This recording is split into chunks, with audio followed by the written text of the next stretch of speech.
hàng đó ra ba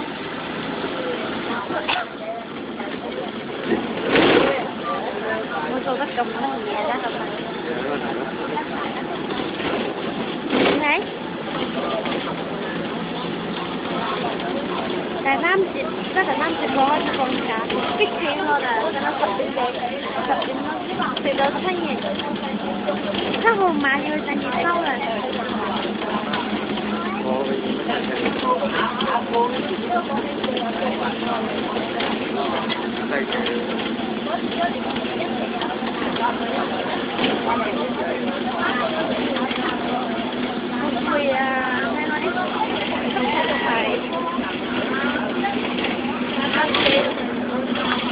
quẩy cái điện nó mày đập xe rồi nó sẽ mở năm đợt ta khác này lọ cái thay sổ này năm đợt ta khác này lọ này yêu anh ngã chim để đánh bài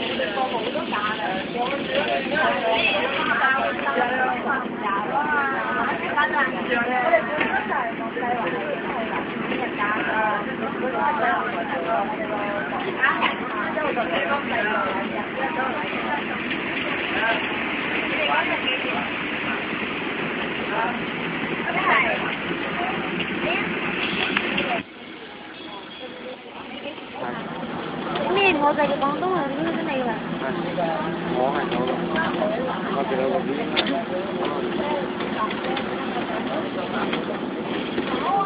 cô dân lấy ít nhưng là sao nè nó tiền giờ khoảng một cái là mà nó ra là như thế cái sự con giờ là nó hảo đơn và thì có